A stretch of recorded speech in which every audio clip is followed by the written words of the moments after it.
All right, I'm going to start out with a math question. Those of you who have not had your coffee, you can just sit this one out. All right, so there are 5 hungry frogs sitting on a log, and that rhymes. Okay, never mind. That rhymed too. What am I going to do? Oh no! Wait a minute. Okay, this is totally divergent. Okay. 5 hungry frogs that are sitting on a log, and one of the frogs decides to jump off. Now, how many frogs are left sitting on the log? 5. He just decided to jump off. He didn't really take the leap and jump off. Thank you, Reverend Dr. Maureen Hoyt, if you're watching. Yeah, right. I said 4. And she's like, there's 5. So that's what I'm here to talk to you about today. Raymond Charles Barker wrote a great book called The Power of Decision, and it's a step-by-step guide to sort of shifting yourself out of indecision and to live a failure-free life forever.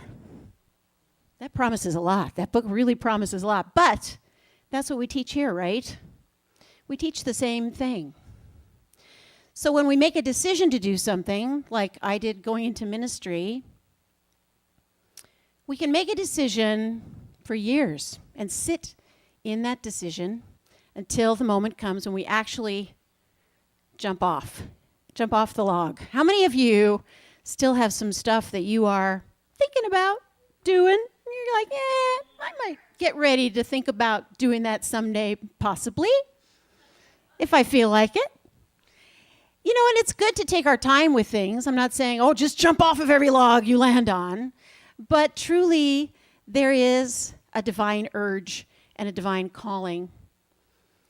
When we get quiet and listen to that little voice, it kind of tells us when to jump and when not to jump. And if we're not jumping because we're afraid to jump, then we need to look at that, right?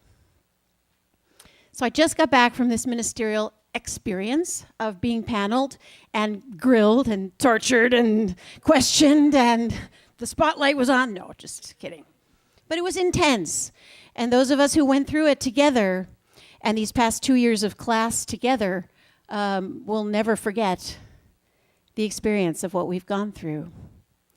The last night that we were there, we gathered, not knowing our results, whether we have a reverend in front of our name or not. And, you know, we were all in the same log, if you will, all sitting on the same log. We gathered together in the Peace Garden, and some of us practitioners that weren't in the middle of our panels went out ahead of time and set up this beautiful garden with some candles and flameless candles. And it is Santa Barbara after all. And we gathered in the dark. We gathered around, and we each had a little token of something we had found on the path during our time there. So I had my guitar out, how unusual, and I listened as each one went around the circle and just kind of gave me a word that really represented, sort of got to the heart of their experience there. And we all basically wrote a song together. And that experience will be with me forever.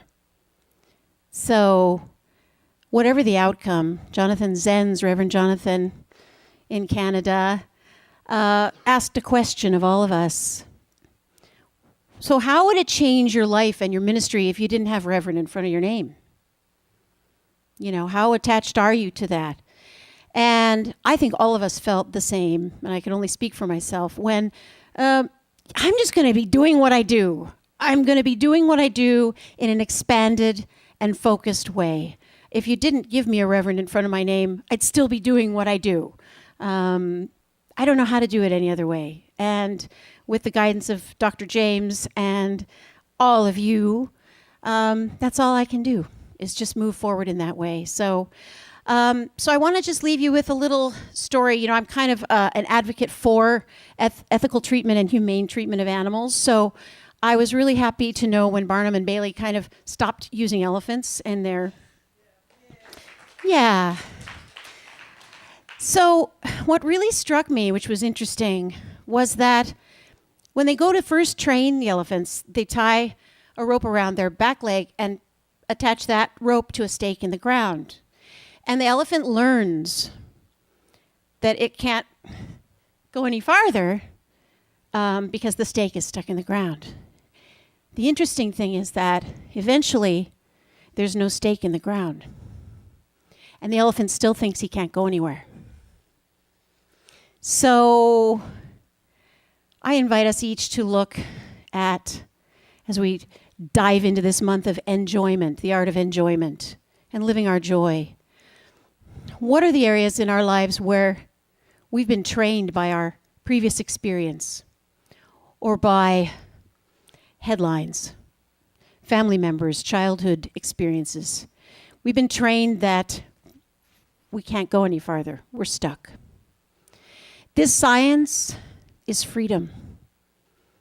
Using this science is the key to our freedom, because there is no stake in the ground attached to our ankle.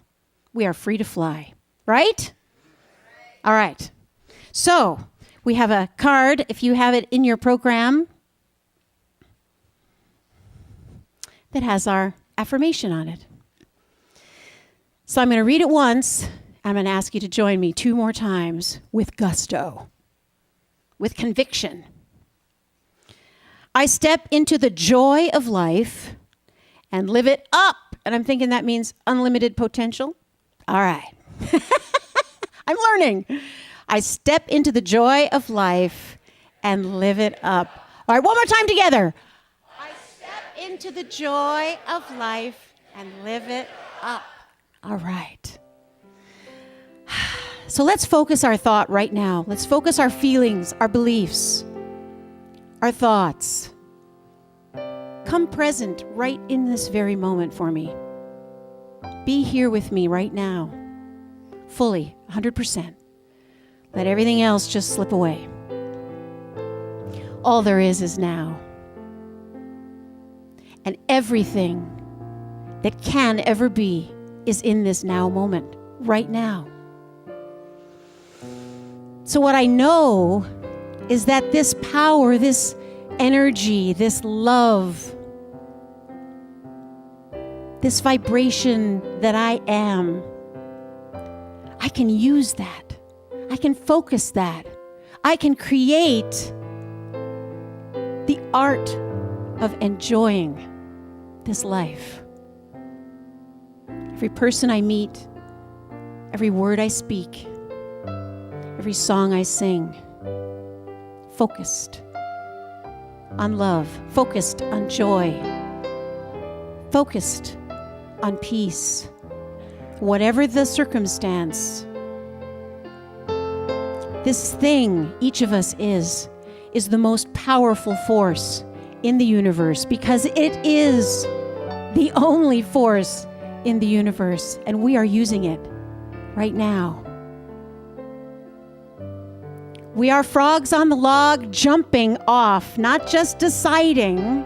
We are jumping into our next moment, and our next moment, and our next moment. This is what I know, and I'm so grateful to simply be breathing here, living here, enjoying each moment right now. So with that gratitude, simply just exploding into all areas of my life, I simply let that be the truth. I let that be the knowing that happens right now for each and every one here and each and every one everywhere.